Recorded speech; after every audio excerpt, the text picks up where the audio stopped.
শুরু হতে যাচ্ছে ত্রয়োদশ জাতীয় সংসদের প্রথম অধিবেশন। তবে এক ঐতিহাসিক আইনি মারপ্যাচে আটকে গেছে উদ্বোধনী বৈঠকের সভাপতিত্ব নিয়ম। সাধারণত বিদায়ী স্পিকার বা ডেপুটি স্পিকারের পরিচালনায় নতুন সংসদের যাত্রা শুরু হলেও এবার এই দুটি পদই শূন্য। ফলে প্রথম দিনের অধিবেশনকে পরিচালনা করবেন তা নিয়ে চলছে নানা জল্পনা কল্পনা।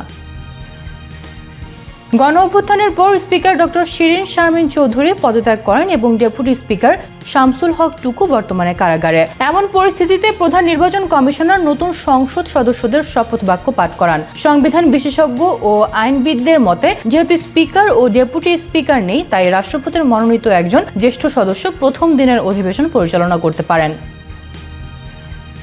বিএনপির মধ্যে এই দায়িত্ব নিয়ে আলোচনায় রয়েছেন খন্দকার মোশাররফ হোসেন, কাজী শাহ মোফাজ্জল হোসেন কায়কোবাদ, জয়নুল আবেদিন ফারুক এবং হাফিজ উদ্দিন আহমদ। এদের মধ্যে হাফিজ উদ্দিন আহমদ ও কায়কোবাদ বর্তমানে মন্ত্রিসভার সদস্য। অন্যদিকে খন্দকার মোশাররফ হোসেন 1991 সাল থেকে বারবার সংসদে নির্বাচিত এবং বিএনপি সরকারের সময়ে একাধিকবার মন্ত্রীর দায়িত্বে ছিলেন। জয়নুল আবেদিন ফারুক পঞ্চম থেকে নবম সংসদ পর্যন্ত 5 বার সংসদ সদস্য ছিলেন। সংবিধান অনুযায়ী নির্বাচনের ফল গেজেট প্রকাশে 30 দিনের মধ্যে রাষ্ট্রপতির আহ্বানে প্রথম অধিবেশন বসাতে হয়। 12 মার্চ রাষ্ট্রপতির ভাষণ নিয়ে অধিবেশনের আনুষ্ঠানিক কার্যক্রম শুরু হবে এবং একই দিনে স্পিকার ও ডেপুটি স্পিকার নির্বাচন হয়ে নতুন সংসদ পূর্ণাঙ্গ কার্যক্রমে প্রবেশ করবে। প্রথম দিনের শপথ গ্রহণ ও নির্বাচনের মাধ্যমে এই শূন্যতা পূর্ণ হবে।